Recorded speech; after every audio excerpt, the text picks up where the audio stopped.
Hello, what's up sa mga kababayan ko dyan? Nandito na ang iyong idol na Pilipinas sa Norway. At tuklasin natin ang ganda ng Hardanger, Norway. This is heaven.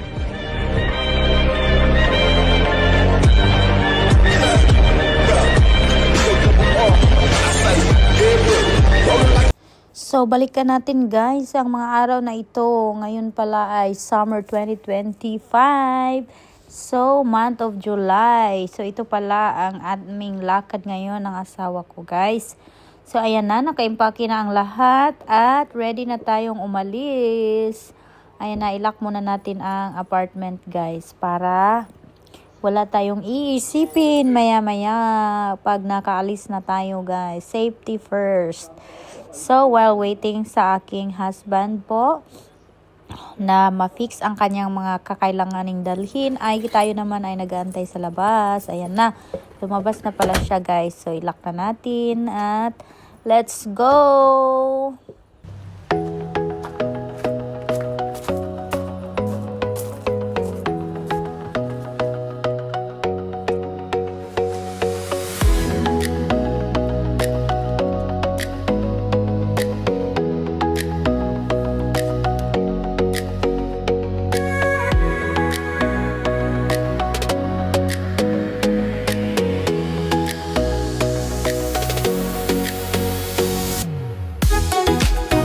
Ay nasa bumiyahe na nga tayo mga kababayan ko.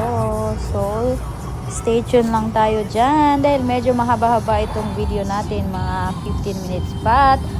Huwag kayong magsawang manood at tapusin guys dahil sa dulo ang daming napakagandang tanawin guys ng Norway na kung saan ay makikita nyo dito sa video na to guys dahil habang papunta kami sa destination namin ay maraming makikita ang mga magagandang tanawin sa daan guys. Sa daan pa lang busog na ang iyong mata. So ito pala ang idol nyo sa Norway ay nagmasid-masid na. O tingnan nyo naman guys, ito pala ay dumaan kami sa napakahabang tunnel, isa sa napakahabang tunnel dito sa Norway guys.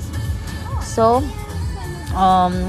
paalis na pala tayo ng region ng Rogaland guys. So kung makikita nyo pa lang sa daan, ayan na, yan ang sinasabi ko guys na dalawang tunnel na kambal na napakahaba, as in considered as napakahaba siya na tunnel dito sa Norway. So at ayan na, paakyat na tayo pataas. Oo, yan, tignan nyo naman, nagsisimula na ang magagandang tanawin ng Switzerland nga guys. Tignan nyo naman, diba? So sige lang, manood lang kayo guys.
So ayan na pala, dumating na tayo sa final destination natin guys, ang Furutangin.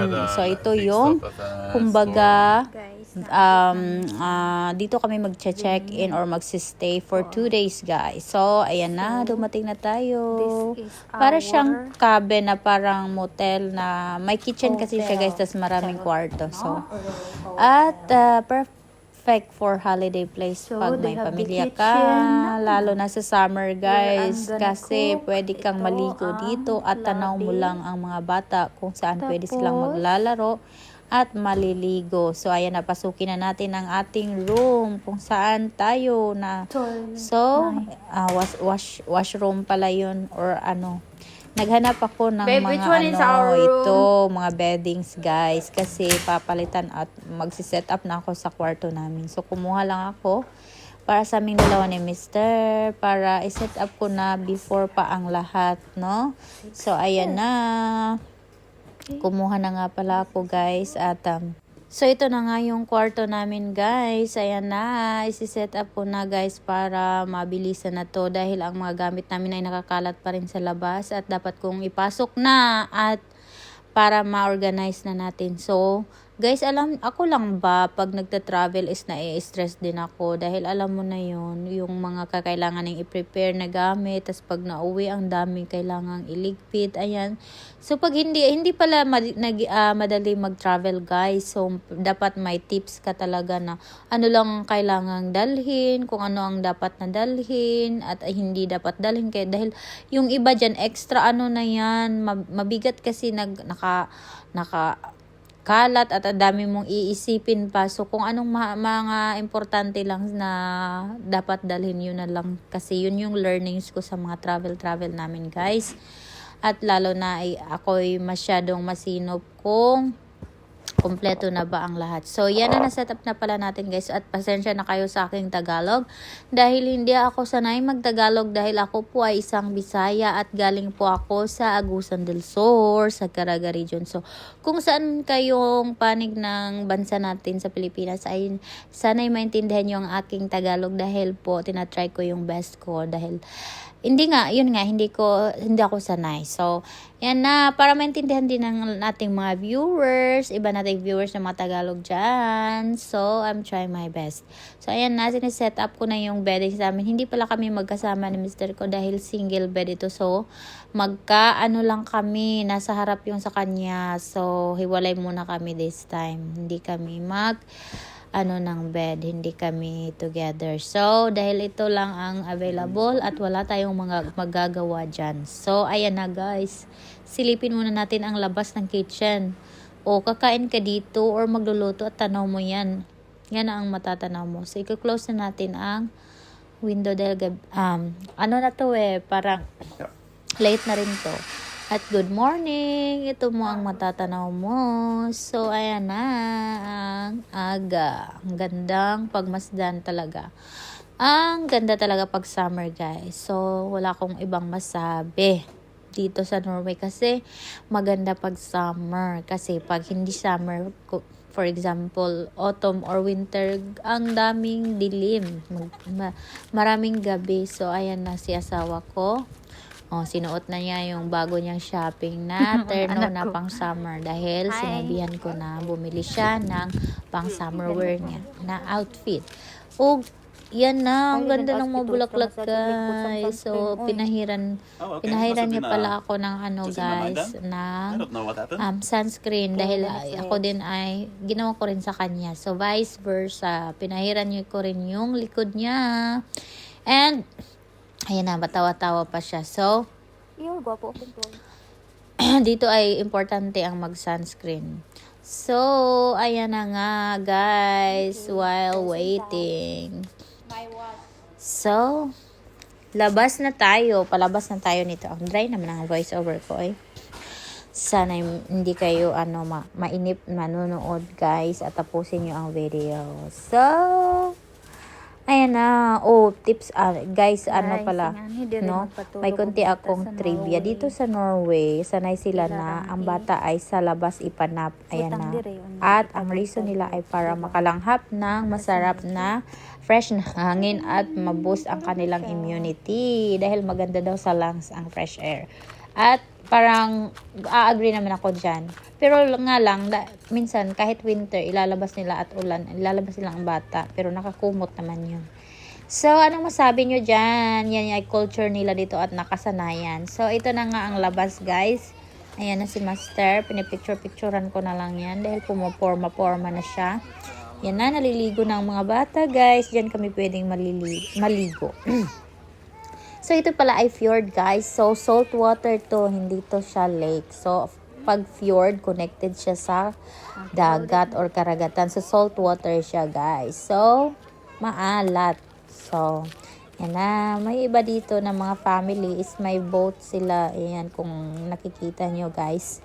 Mga holiday place nila ang boat, itatali lang nila. So, dyan sila matutulog. May kitchen na rin sila dyan. Sino ka dyan? Inday, Aura, sige. Maglakad-lakad ka. Charot-charot. Ganda naman siya, totally. I don't see anything. Tingnan nyo lang, guys. Napakaganda.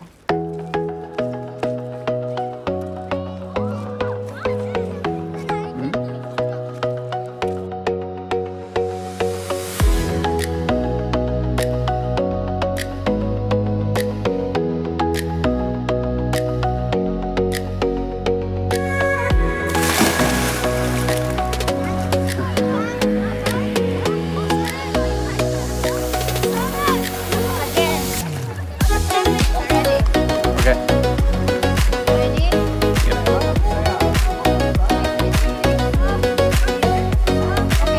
Yeah.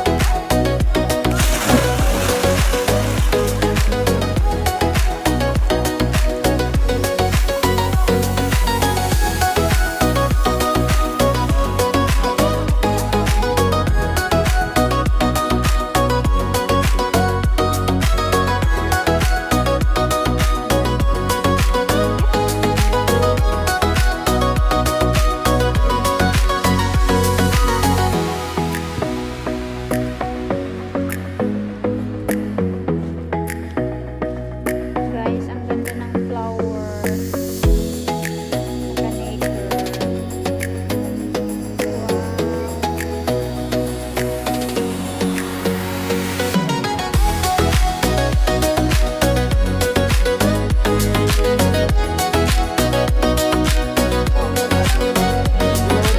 Wow.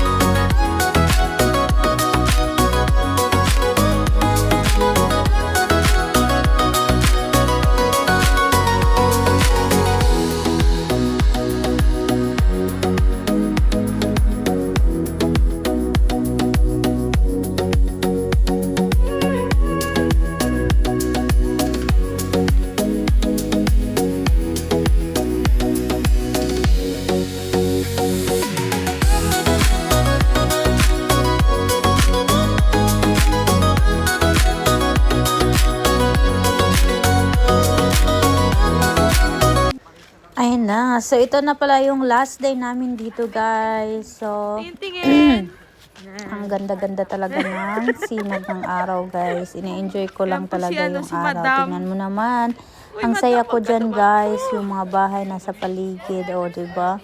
Ang saya-saya ko dahil na-enjoy ko, na-feel ko talaga yung summer kahit wala ako sa Pinas, guys. Dahil ramdam mo yung init ng sikat ng araw sa katawan mo. So, yun ang vitamin D, ramdam na ramdam mo talaga ang sarap. So, yun lang. At saka, this time, umuwi na tayo sa ating bahay. At, uwi na. Sana guys ay na-enjoy kayo sa panonood sa aming mga video. At naway hindi kayo magsawang manonood sa aking mga upload dahil marami pa akong i-upload ng mga nature. So, ito pala guys ang pinakamahabang tulay. Ang ganda niya guys. Tingnan nyo naman. Uwi na. So, sana hindi kayo nagsawang manood guys. Hanggang sa mga susunod na susunod kong content at vlog guys ay maraming exciting at magagandang views dito sa Norway na ipiflex ko. At have a good day. Enjoy. Thank you for watching.